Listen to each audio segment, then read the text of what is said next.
It's easy, a bag full of food for an afternoon of fun. Field eyes.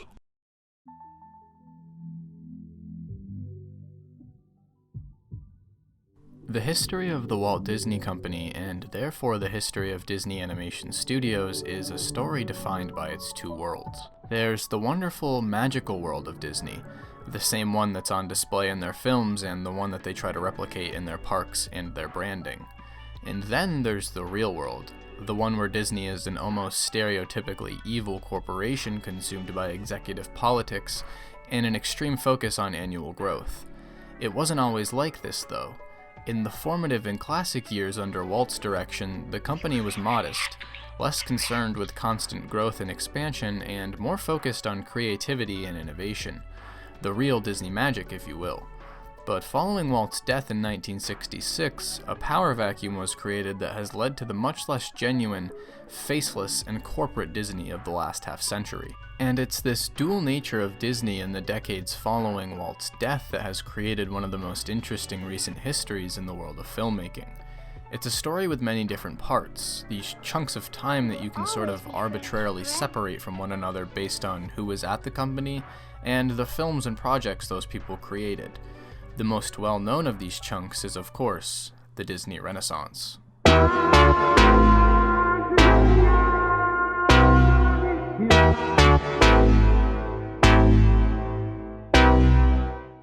As I'm sure many of you know, the term Disney Renaissance refers to the period of time during which Walt Disney Feature Animation put together an unprecedented run of success with its theatrical releases. More specifically, the Renaissance began with the release of The Little Mermaid in 1989 and ended sometime shortly after the release of Tarzan in 1999. During this time, Disney Feature Animation released 10 films, all of which received at the very least good, but in most cases glowing reviews from critics. The majority of the animation in this film was done, as it has always been done, by individuals working on these drawings, and you can feel their touch. With the exception of The Rescuers Down Under, a film which had its marketing buried by Disney shortly after its release as a result of its humiliating box office defeat to Home Alone, all of them were adored by audiences at the time too. The characters and songs from the Renaissance films provided extreme marketing opportunities which ultimately put Disney at the peak of American pop culture by the end of the 90s. The quality and marketability of the Disney Renaissance movies led to absolute Disney domination in family entertainment, and this was made blatantly clear by the ubiquitous nature of Disney clamshell VHSs. If you grew up in the 90s or early 2000s, chances are these are the first thing that come to mind when you hear the words VHS tape. The direct result of a decade of continued animated excellence. But of course, all good things must come to an end. So what happened in the years after the Renaissance? What happens when more than 10 years of sustained success inevitably comes to an end? This is the story of the Walt Disney Company and the three major films released by its animation studios during 2001 and 2002, or as I've decided to call it, the story of Disney's sci-fi years.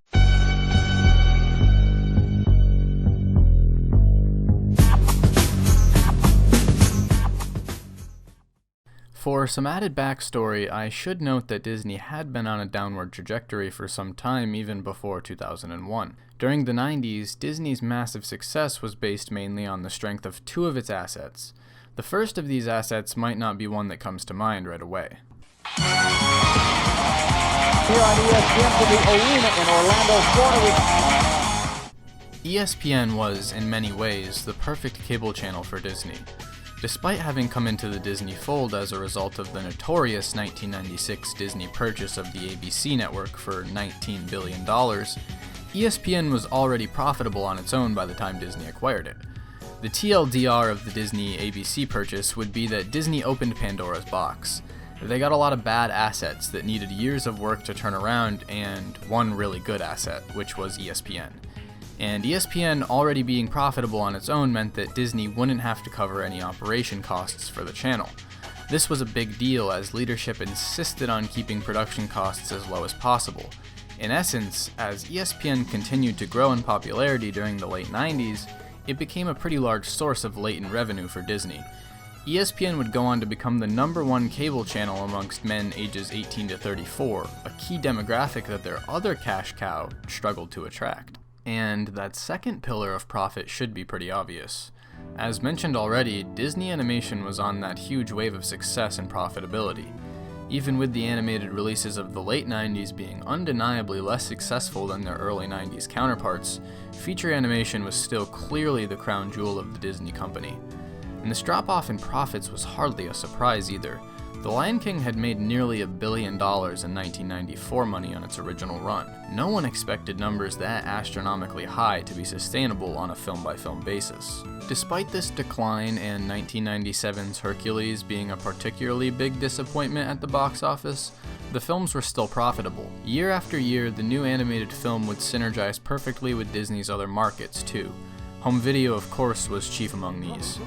Pixar, while not actually owned by Disney at this point, was a strong partner for the company with 3 hits under their belt, including Toy Story 2, which had just dominated the 1999 holiday season. However, Disney's stranglehold on the world of feature-length animation would change in the year 2000, with the release of the aptly named Fantasia 2000, the decades-long passion project of Roy E. Disney. And especially that film, Fantasia. Born on January 10, 1930, Roy was the son of Roy O. Disney, who co-founded the company with his brother Walt in 1923. Walt's nephew got his start at the company in 1951 as an assistant director working on the True Life Adventures, a series of nature documentaries.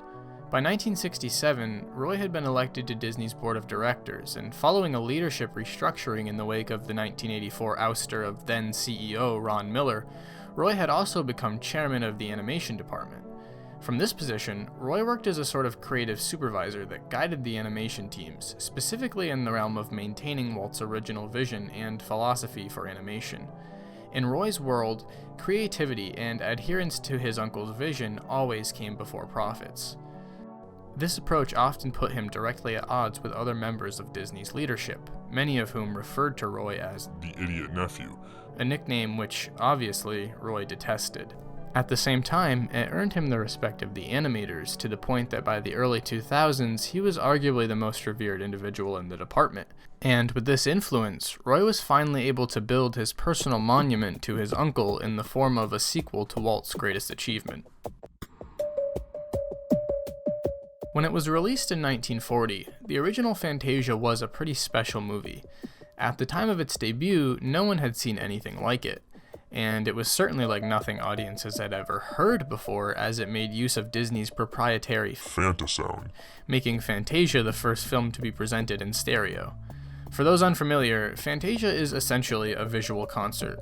It uses a combination of classical music and hand-drawn animation to create what is mainly a sensory experience, much different from the traditional narrative film. Although it was widely admired by critics, Fantasia failed to resonate with the majority of the public due mainly to just how unfamiliar it was. This ultimately led to Disney losing the equivalent of $15 million in today's money. And this loss, combined with Fantasia's bloated production budget, kept any possible sequel concepts from entering full development. Still, the idea of doing another Fantasia was a constant over the years, mainly because Roy refused to let the idea die. A sequel would finally be greenlit in 1991 after the original Fantasia proved to be a success on home video. It's the perfect holiday gift. Officially, Roy served as a co-producer on the film, but in reality, he was involved with most aspects of Fantasia 2000's creation. This movie really was Roy's pet project, and had it not been for him constantly fighting for it, it probably wouldn't have been made at all.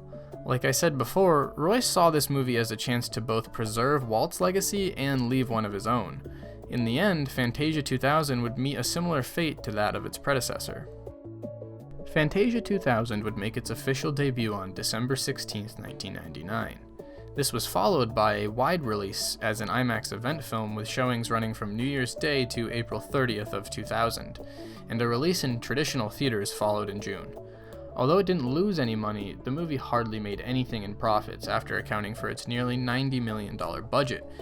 Compared with the films released during the Disney Renaissance, Fantasia 2000 was a financial disaster and didn't provide anything near the expanded marketing opportunities of those films, so much so that the movie became known as Roy's Folly amongst Disney leadership. Disney Animation's other releases in 2000 couldn't reverse what Fantasia 2000 had started. The summer of that year saw the release of the 3D animated Dinosaur, which was financially successful, but not nearly to the degree that Disney had hoped. To go along with that, Dinosaur's drab visuals and mostly depressing and empty atmosphere did little to inspire audiences in the same way that Pixar's 3D animation had been doing for years by this point. Things got even worse at the end of the year with the release of The Emperor's New Groove. Originally titled Kingdom of the Sun, The Emperor's New Groove had a tortured development. It underwent a complete overhaul, which saw it scrap its musical numbers while also being partially recast in an effort to make the movie more comedic. Because of this, Disney leadership never really believed in the movie, which caused most of the company's marketing budget for that year's holiday season to be spent on 102 Dalmatians instead. Reviews for The Emperor's New Groove were mixed, and the film's move away from the Broadway musical style of the Renaissance left audiences unsatisfied. Its poor performance at the box office cemented the movie's status as a flop and continued Disney Animation's rapid fall from the peak of the entertainment world. So now, with all of that context in mind, we finally arrive at the year 2001, the year that would see the release of Disney Animation's first ever sci-fi feature, Atlantis, The Lost Empire.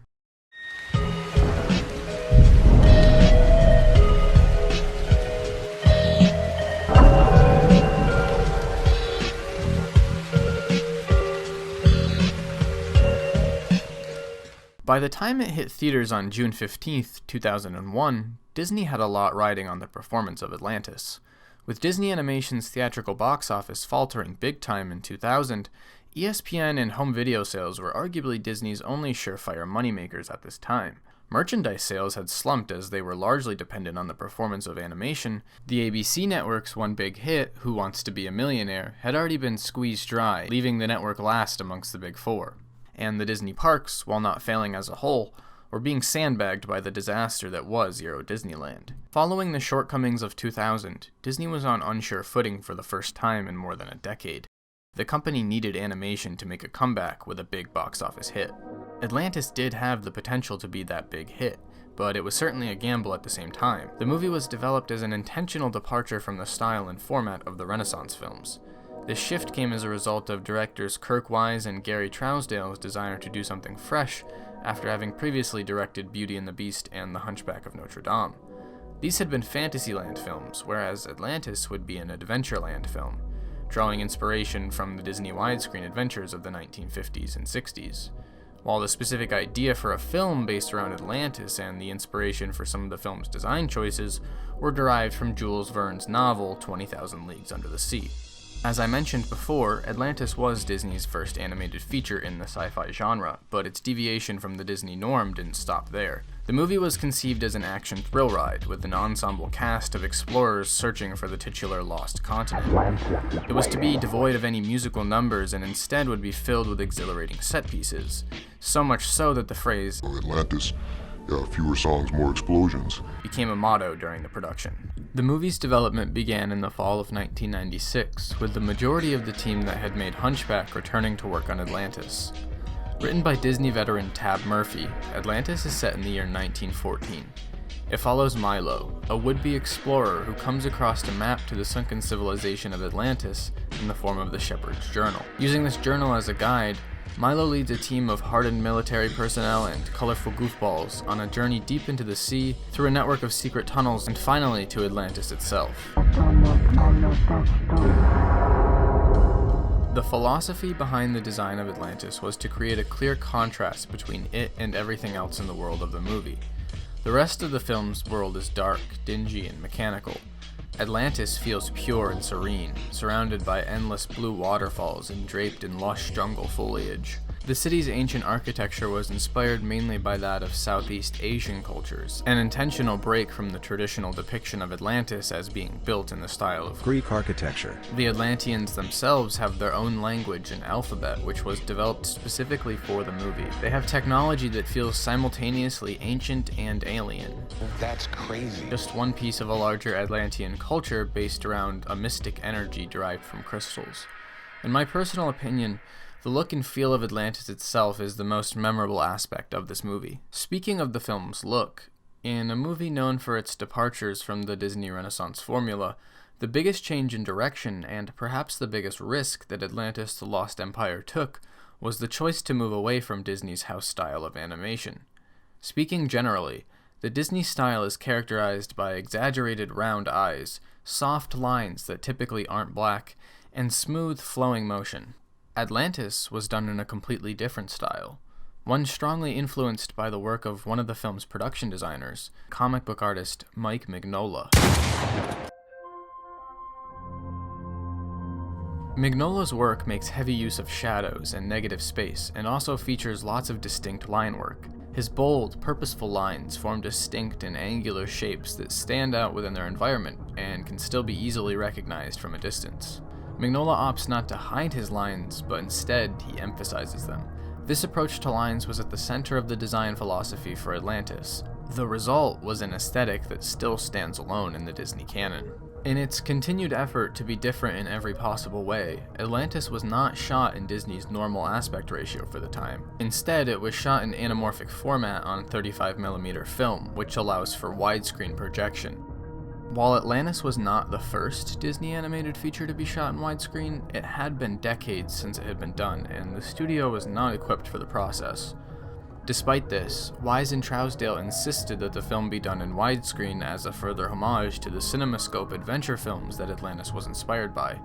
In order to stay on budget, the animators accomplished the widescreen look by drawing within a smaller frame on the same paper they would normally use, which in turn would allow them to use the same shooting equipment, but while capturing the wider image. The wider aspect ratio gave the animators some interesting opportunities as it allowed for longer shots, due to the characters having more space to move before each background change.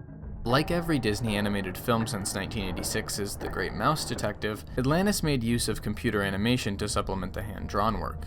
However, CG was used to a greater extent in Atlantis than any previous 2D animated movie. By creating 3D environments and then drawing over them afterwards, the filmmakers were able to create scenes using a virtual camera moving in the Z-plane. This camera movement in the Z-plane adds to the immersive quality of the animation, as it maintains the same 2D aesthetic while literally adding another dimension that makes dynamic sequences like this one possible. Publicly and in the media, the Disney company maintained that they were confident Atlantis would be a true summer blockbuster, and that it would surely end Disney Animation's downward spiral. Internally, however, there was much less optimism. The distinct failure of The Emperor's New Groove did not bode well for the similarly non-musical Atlantis. The failures of the year 2000 put Atlantis in a position it was never intended to be in. The film was inherently a very expensive risk, both in terms of money and the reputation of the Disney animation department. Atlantis' risk factor was much bigger in 2001 than it had been in 1996 when production on the film began. In 96, Disney could afford to take risks, but in 2001 that was clearly no longer the case. Suddenly Disney found themselves in a position in which they needed a movie that departed from everything they had done during their decade of dominance to deliver not only glowing critical reviews, but also a huge box office performance. As it turned out, June 15th, 2001 might have been the worst possible date for Atlantis to receive its wide release in theaters. It was initially scheduled to come out during the holiday 2000 window, but it had to be pushed back to accommodate the torrid production of The Emperor's New Groove. This new release date happened to be the exact same day that Lara Croft Tomb Raider first hit theaters. Oh, you mean this? Just like Atlantis, Tomb Raider was an Indiana Jones-style action flick aimed at teenage boys. And clearly, Tomb Raider had the advantage when it came to enticing that particular demographic to buy tickets. But Angelina Jolie wasn't the only thing pulling eyes away from Atlantis, because just a few weeks beforehand, a little movie you might have heard of had just changed the world of animation. What are you doing in my swamp? Oh, you want to change the game? Well, if you want to change the game, you gotta stay ahead of it. DreamWorks' Shrek was developed and produced by former Disney studio head Jeffrey Katzenberg. Katzenberg's departure from Disney in the mid-90s was anything but friendly. It's a long story, and I plan on making a video entirely about Katzenberg's career, but for the purposes of this video, you just need to know that he held a serious grudge against his former colleagues at Disney. Shrek represented a major shift in the world of feature animation. Not only did it cement DreamWorks' status as a serious threat to Disney's grip on the animation market, but it also openly mocked Disney in a way that resonated with teenagers and young adults. Due mainly to Katzenberg's influence, Shrek was everything that Disney animation couldn't be: For better or worse, Disney was bound to Walt's original vision for family entertainment. Sure, the odd adult joke or innuendo was fine, but something that relished in filth and cynicism like Shrek would have never been made at Disney, and certainly not while Roy was there. And therein lies the problem at the core of Atlantis. Atlantis was an attempt to be something new, but at the end of the day, it was still a Disney animated movie, which means that it could only deviate so much. Shrek offered something truly different in animation, which led to its success with many different demographics, most crucially teenage males. The demographic Atlantis was banking on for its success. You could say that Shrek was a real Smash hit. When it was released in May of 2001. It turned a profit in just 2 weeks and was still putting up serious numbers a month later. Shrek made $20 million the week of Atlantis' debut, just $10 million behind what Atlantis had brought in as a brand new attraction. These two major competitors left Atlantis with a pretty small share of the market, and unfortunately, yet again reviews from critics were mixed. This lukewarm response was also echoed by moviegoers, many of which had grown accustomed to the Renaissance formula. By the end of its run in North America, Atlantis had failed to make its money back. Complete disaster was averted with a decent international box office return, but Atlantis was still an unceremonious flop. The latest in a line of animated disappointments that now included 4 straight releases. Atlantis: The Lost Empire would ultimately sink into the obscure depths of the Disney catalog. In recent years, it has found a cult following, mainly due to appreciation for the change in art style. For my own personal take, I'd have to agree with that popular sentiment. I think Atlantis' visual style is rad, and it's made even stronger by the design choices of the film's world. I already mentioned that I love the look of Atlantis itself, but the look of the tunnels and human machinery provides a lot of atmosphere too. Even beyond just the changes to the Disney formula, I get why Atlantis didn't grab people. Its story is pretty straightforward and really lacks that emotional punch that other Disney movies bring to the table. In fact, I think I'd personally get just as much out of this movie if I were to watch it with the dialogue cut out, leaving just the visuals and the score. It's definitely a middle-of-the-road movie for me. Even before Disney had gotten in as deep as they were following Atlantis' failure, the company had been looking to rein in production costs across TV, live action, and animation. Rising profits in the first half of the Renaissance had allowed production costs to balloon during the latter half, which, as I mentioned earlier, had seen diminishing financial returns. Disney's follow-up to Atlantis would be a direct result of this new budget-slashing strategy, a strategy that was put in place at the demand of the boss himself, Disney's then CEO, Michael Eisner. You are so hands-on I'd like to be, I'm that not. there's no creative decision made at Disney that you are not part of.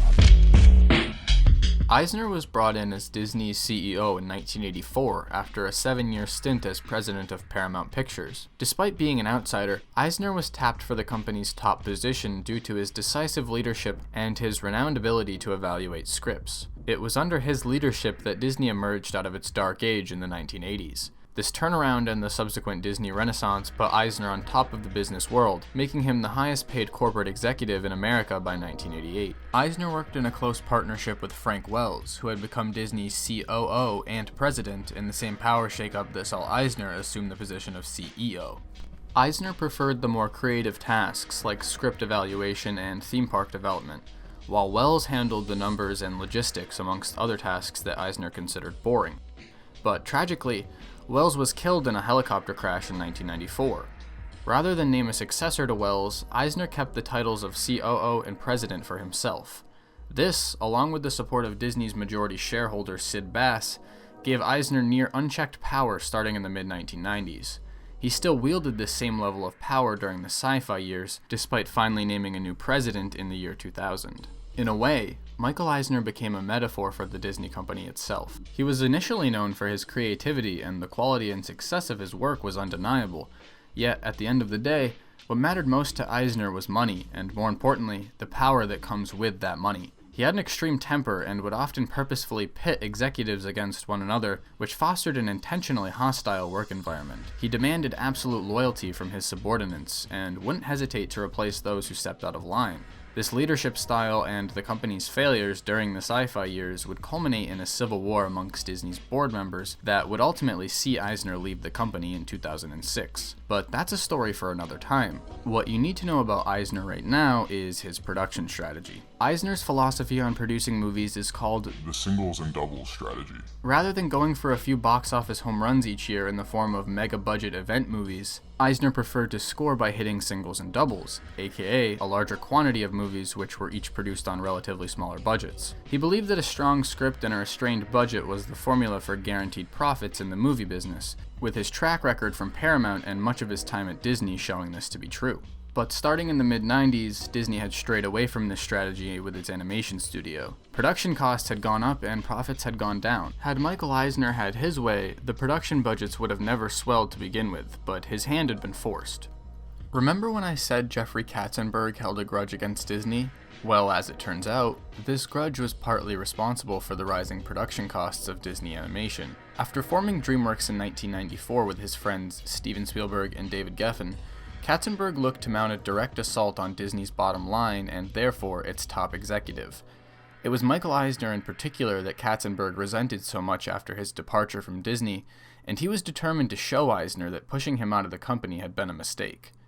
And he had quite the opportunity to do so as he looked to staff his new animation unit. Katzenberg made blatant attempts to bring many Disney animators to DreamWorks in the mid and late 90s, offering them much higher salaries than what Disney paid. In order to keep their talent pool intact, Disney was finally forced into properly paying their animators after years of notoriously undervaluing their work. It was with this in mind that Eisner decided that Disney's next animated film should be produced on a much smaller budget and scale, and the result was Lilo and Stitch.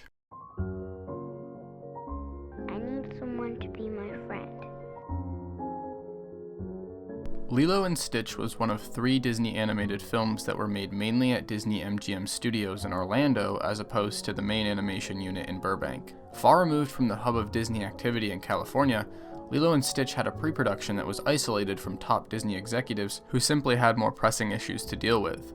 With little to no corporate intervention in its development phase, the creators of Lilo and Stitch were able to build the story and characters exactly how they wanted, as long as they stayed on budget. The movie was budgeted at $80 million, compared to the $120 million that Disney had just poured into Atlantis. To better accommodate the reduced finances, the creative team placed an emphasis on story rather than spectacle and technology like Atlantis and others had. The idea for Lilo and Stitch came from one of the movie's directors, Chris Sanders.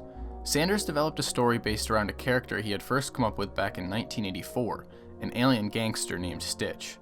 Stitch was eventually reimagined as a genetic experiment after Roy suggested that audiences wouldn't empathize with an evil outer space gangster. While initially the story focused solely on Stitch, eventually a concept was developed in which Stitch would befriend a lonely girl named Lilo after crashing and landing on the Hawaiian Islands.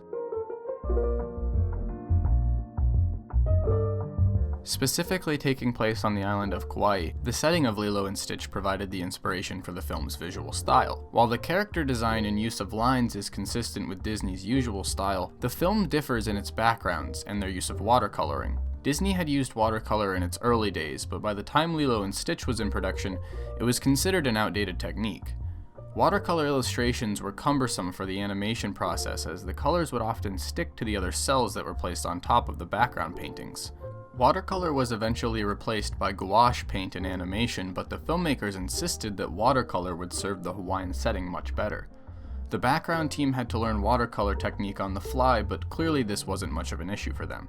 The backgrounds in Lilo and Stitch add so much to the mood of every scene without ever taking away from the characters as the focal point. Doing the backgrounds in this style gives the movie an edge of individuality while also maintaining the familiar Disney look, which, whether you like it or not, matters at the box office. The score for Lilo and Stitch was done using a cinematic orchestra, while the rest of the soundtrack was a combination of Elvis and original songs based on traditional Hawaiian chants. I personally think that these songs, which are done by Mark Kealihomalu and the Kamehameha School's Children's Chorus, absolutely slap. Hawaiian roller coaster ride? That's a jam right there. The majority of Lilo and Stitch's production was, for the most part, smooth and efficient. First-time directing team Chris Sanders and Dean DeBlois complemented each other well, with the more measured DeBlois balancing out the high-energy Sanders. One area where they did differ in opinion was the presentation of the film's original climax. During production, the original climactic sequence saw Stitch flying a 747 jet through city streets as he attempts to rescue the captured Lilo. Sanders believed that there should be a brief sequence in which Stitch is shown infiltrating the airport and boarding the plane, while DeBlois thought that Stitch should make a surprise entrance with the jet because this approach had already been effective with test audiences. In the end, the disagreement wouldn't matter, as forces far outside of their control would change the scene and the world.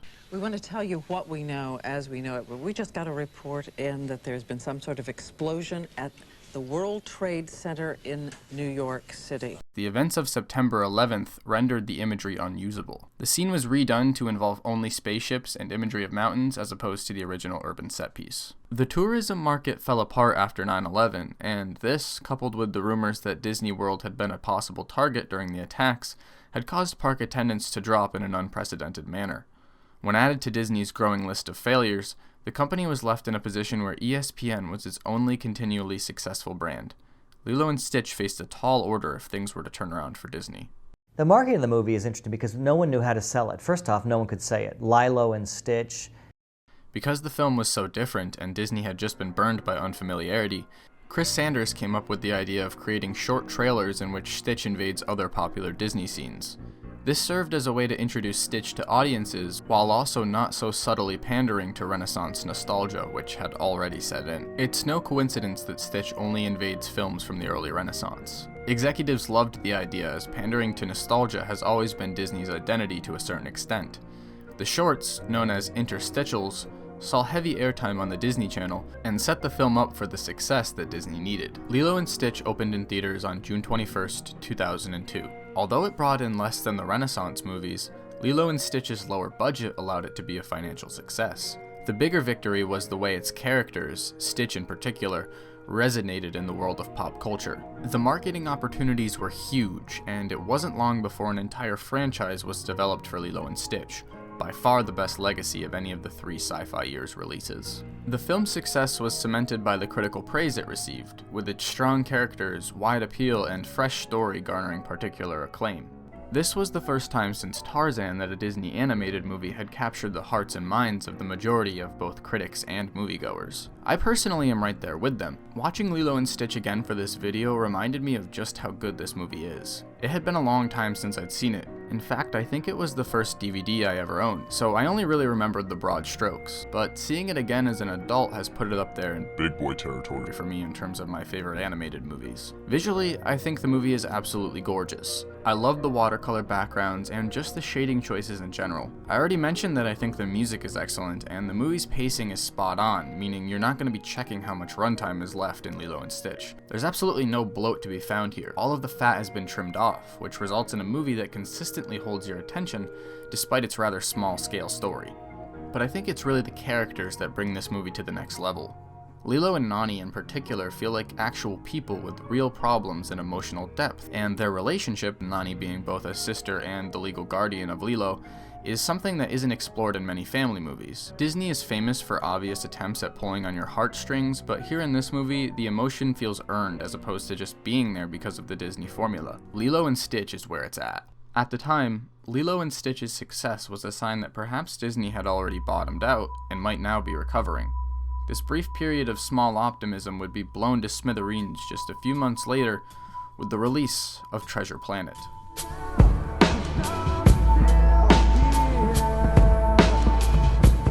The idea for Treasure Planet first surfaced in 1984 at one of Michael Eisner's infamous gong shows. Gong shows were short-notice pitch meetings in which each present employee would have to present 5 brand new ideas. The instant that Eisner was no longer interested in the pitch, he would say, "Gong." And then, without responding to their idea being dismissed, the employee would immediately begin presenting their next idea. It was at one of these meetings that Treasure Planet's directors, Ron Clements and John Musker, presented ideas for both The Little Mermaid and, as they called it at the time, Treasure Island in space. Both were gonged almost immediately. Eisner thought The Little Mermaid sounded too similar to Splash, which had just released under Disney's Touchstone label that same year, and he shut Treasure Island in space down because he knew Paramount was already developing a Star Trek sequel with a Treasure Island spin. Of course, Clements and Musker would eventually get to bring The Little Mermaid to the big screen, and the pair would later direct both Aladdin and Hercules. Before agreeing to do Hercules, ways, Clements and Musker were given a contractual guarantee by Disney that after completing the project, they would finally be given the chance to make Treasure Island in space, now known as Treasure Planet. Treasure Planet was a huge production. We're talking more than 1,000 names credited on this movie. It took nearly 5 years to make, as it went into pre-production shortly after Hercules was finished and was released on November 27th, 2002. In terms of story, well, I mean it's literally Treasure Island in space. Jim Hawkins is a troubled kid who sets out in search of Treasure Planet with John Silver and a crew of space pirates. The straightforward retelling of the original novel is all well and good though, as the main focus of the movie's production was on the visuals. The approach for the design and feel of outer space was different in Treasure Planet than in most science fiction. Space was intentionally made to feel warmer and was shown to be teeming with life as a way to move away from the desolate and empty nature of space as we often see it in science fiction. In a sense, the film took design elements usually associated with fantasy and applied them to sci-fi. This, along with the highly varied designs of the characters, helps the film's world stand out amongst other sci-fi galaxies. The film's part colonial, part sci-fi aesthetic was informed by what crew members called the 70-30 rule. This design philosophy resulted in a world that is 70% colonial and 30% sci-fi, both in terms of visuals and audio. Like Atlantis, Treasure Planet relied on supplemental computer animation for some of its more complex visuals. Musker and Clements had long wanted to be able to create Spielberg-like camera movement in animation. Now, with Deep Canvas, the program that allowed for the construction of 3D environments, and the Z-Plane virtual camera, they were able to do just that. While most of the characters were done in the traditional 2D style, Silver's robotic arm and the character Ben were both done using 3D character animation. This was all the result of Clements and Musker's vision to seamlessly combine 2D character animation, 3D character animation, and 3D environment creation into one film. This clearly marked Treasure Planet as an ambitious movie, one that would ultimately command a $130 million budget. Most of this money was spent before Atlantis had failed in theaters. Treasure Planet bore many similarities to Atlantis, including targeting the same demographic of teenage males. The mood around the film shifted once Atlantis had met its fate. In the wake of Shrek, 2D animation was starting to be looked at as being a thing of the past and only for young children. Even before its release, Treasure Planet had become a sinking ship. On its opening weekend, Treasure Planet finished 4th, bringing in just $12 million. It lost to the Santa Claus 2, a new all-time low for Disney animation. While expectations had been low, especially with Harry Potter and the Chamber of Secrets tearing it up at the box office, no one foresaw a performance quite this dismal. Critics were mixed, but mostly negative. A.O. Scott had a particular distaste for the movie, saying it's, quote, designed to steal time and money from school children and their harried, pottered-out parents during the long holiday weekend. Disney was forced to take a $74 million write-down on the movie, making Treasure Planet one of the costliest bombs of all time. The film would gross a total of only $109 million, $21 million less than the cost of production.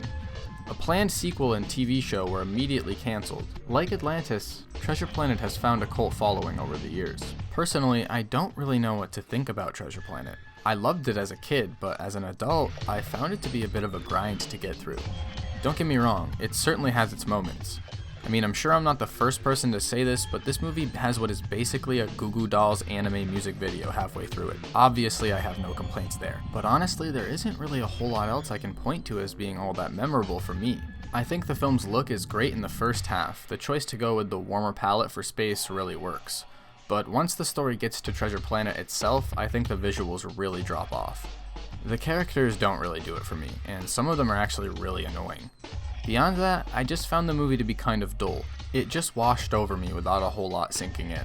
Before rewatching, I was sure this would be my favorite of the 3 sci-fi years movies, but the opposite ended up being true.